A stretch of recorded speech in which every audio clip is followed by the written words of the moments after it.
Hello students, आज हम कक्षा 7 में सरस्वती व्याकरण निधि से पाठ 10 है हमारा संधि। आज हम वो पढ़ेंगे। पाठ 10 संधि। बच्चों, संधि समझने के लिए सबसे पहले आपको एक उदाहरण दिया गया है। उस उदाहरण को हमें पढ़ना है और वो उदाहरण पढ़ने से आपको संधि का अर्थ समझ में आ जाएगा, यानी थोड़ा बहुत आप उसे समझ पाओगे।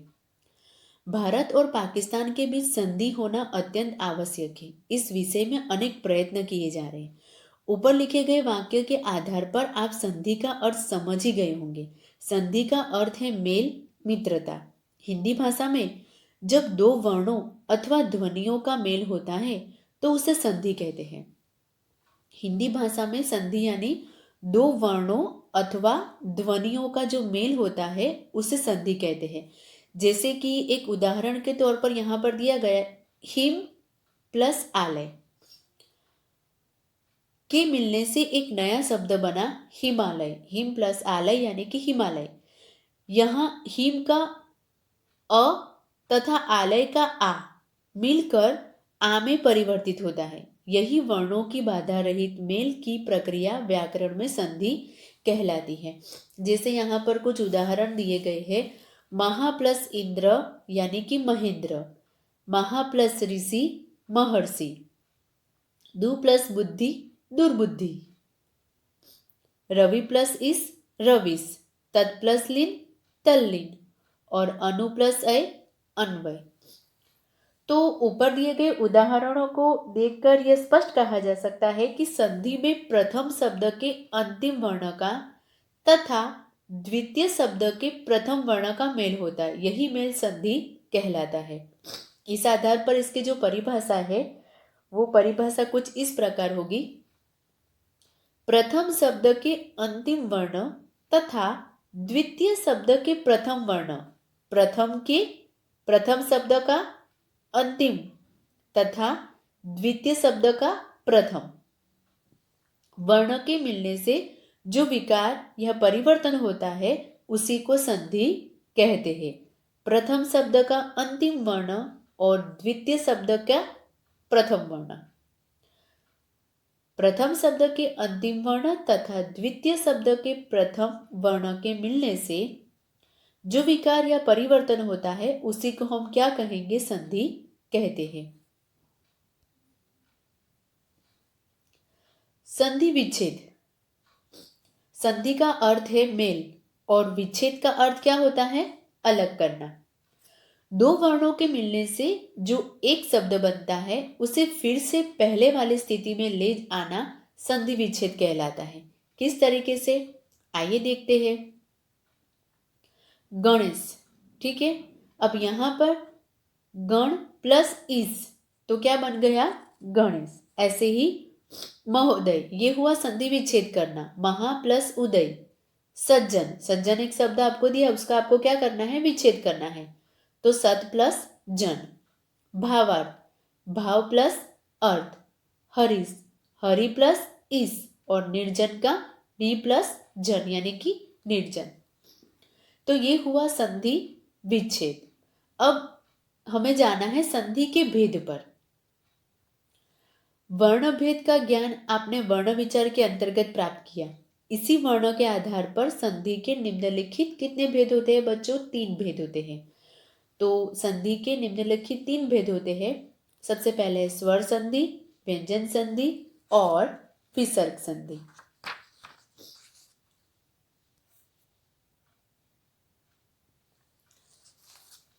तो बच्चों सबसे पहले हम स्वर संधि, व्यंजन संधि और विसर्ग संधि।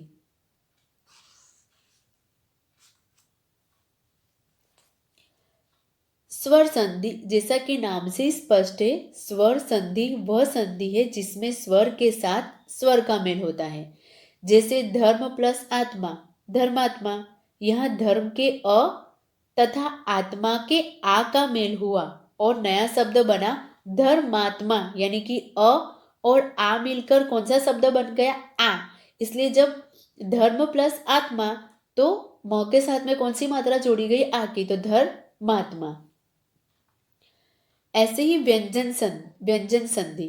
व्यंजन संधि में व्यंजन और व्यंजन का अथवा स्वर और व्यंजन का मेल होता है, जैसे उत प्लस चारण उच्चारण और वाक प्लस इस वागिस।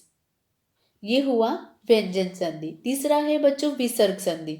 विसर्ग का मेल किसी स्वर अथवा व्यंजन से होने पर विसर्ग में जो विकार उत्पन्न होता है उसे विसर्ग संधि कहते हैं। जैसे मन प्लस रंजन मनोरंजन और नि प्लस आहार निराहार।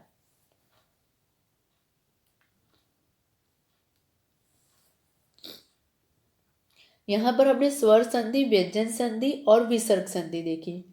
तो इस पुस्तक में हम केवल स्वर संधि पर चर्चा करेंगे, यानी कि स्वर संधि के जो भेद है उसके बारे में ही हम यहाँ पर चर्चा करेंगे। शेष संधियों की चर्चा हम अगली कक्षाओं में की जाएगी। तो हम अब यहाँ पर कौन से संधि की चर्चा करेंगे? स्वर संधि की हम यहाँ पर चर्चा करेंगे।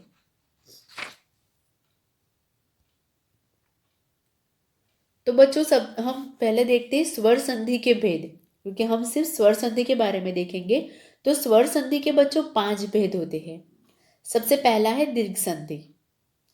तो यहाँ पर कुछ नियम दिए गए हैं जिसे हमें देखना है। दीर्घ संधि, जब हस्व या दीर्घ अ ई उ के बाद क्रमशः हस्व या दीर्घ अ ई उ आए तो दोनों के मेल से दीर्घ आ ई और उ हो जाता है। तो यहाँ पर दिया गया है, तो उसको हम उदाहरण के तौर पर देखेंगे ताकि आपको समझ में आएगा। जैसे अ ई उ के बाद क्रमशः अ ई उ, अ प्लस अ इज इक्वल टू आ। ठीक है, तो सह और अनुभूति।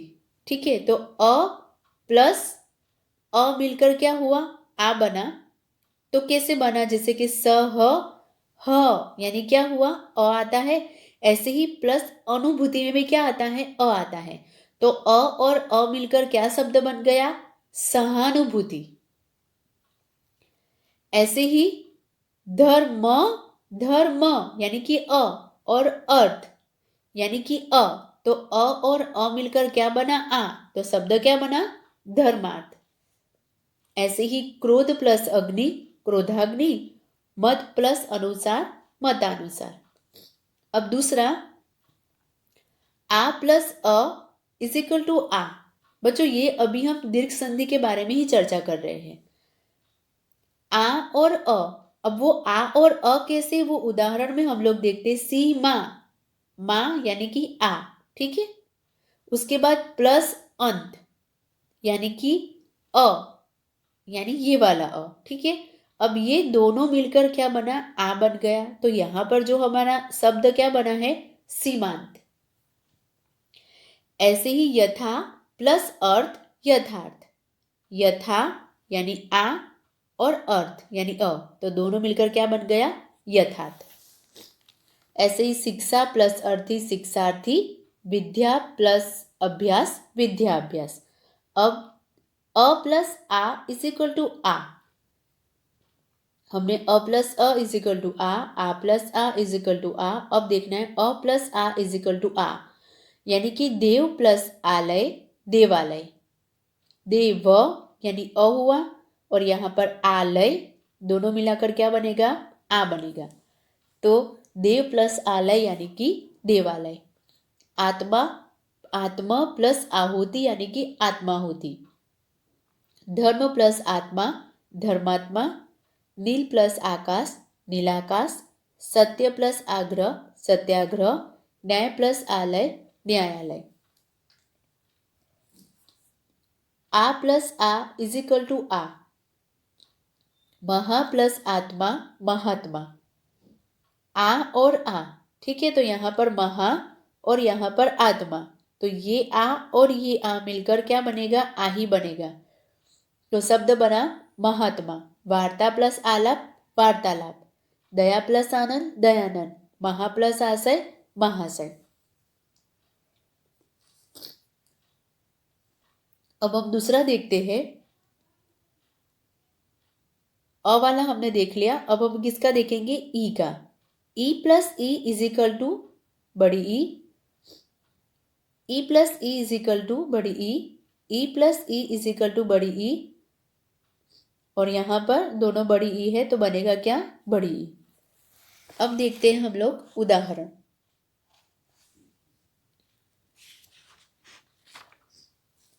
जैसे आगे हमने देखा ऐसे यहाँ पर हरी प्लस इच्छा, तो दोनों में कौन सी ई है, छोटी ई है, हरी में भी और इच्छा में भी, और ये दोनों छोटी ई बन के क्या बन गई, हरिच्छा, यानी कि बड़ी ई बनी।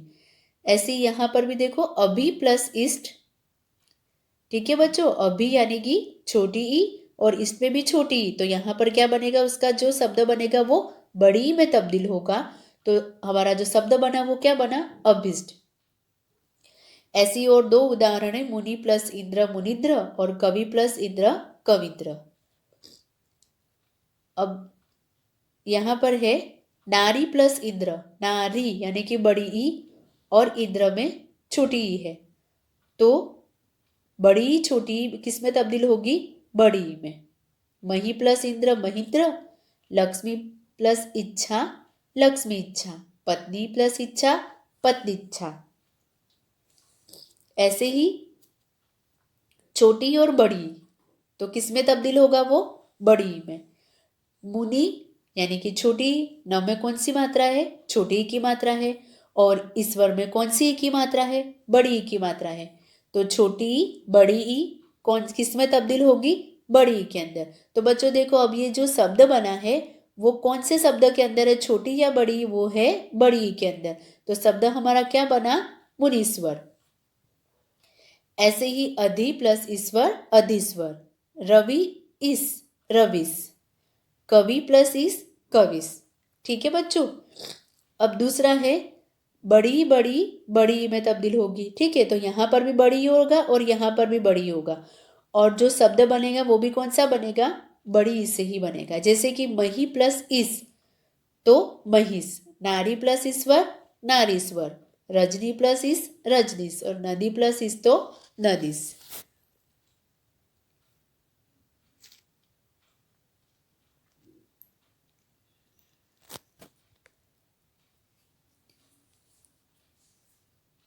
ऐसे ही बच्चों तीसरा दिया गया है, अ का देख लिया हमने, ई का देख लिया, अब हमें ऊ देखना है।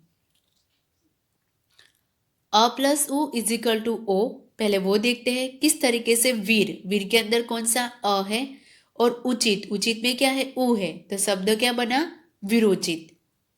ऐसे ही सर्व प्लस उदय, ठीक है, अ और ऊ, तो बना क्या, ओ, जैसे कि सर्वोदय।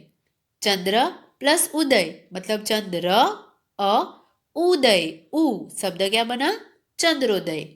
ऐसे ही पर अ उपकार, अ और उ शब्द क्या बना, ओ मतलब परोपकार।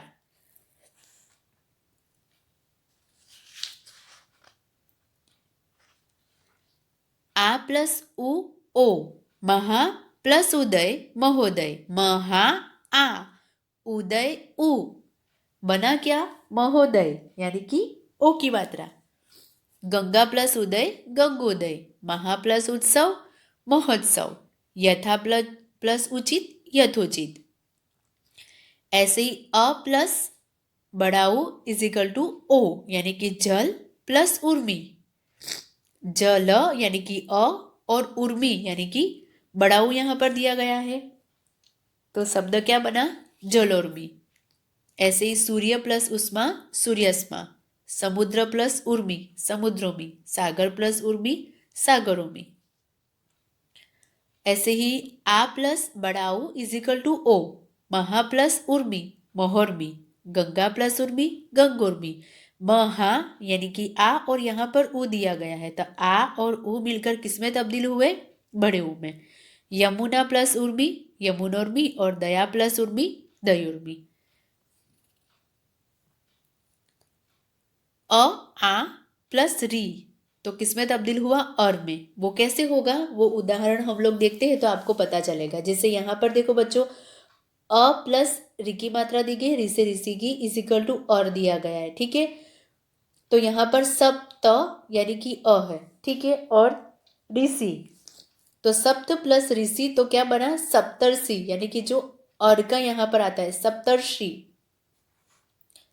वसंत प्लस ऋतु वसंत ऋतु, ग्रीष्म प्लस ऋतु ग्रीष्म ऋतु, देव प्लस ऋषि देवर्षि।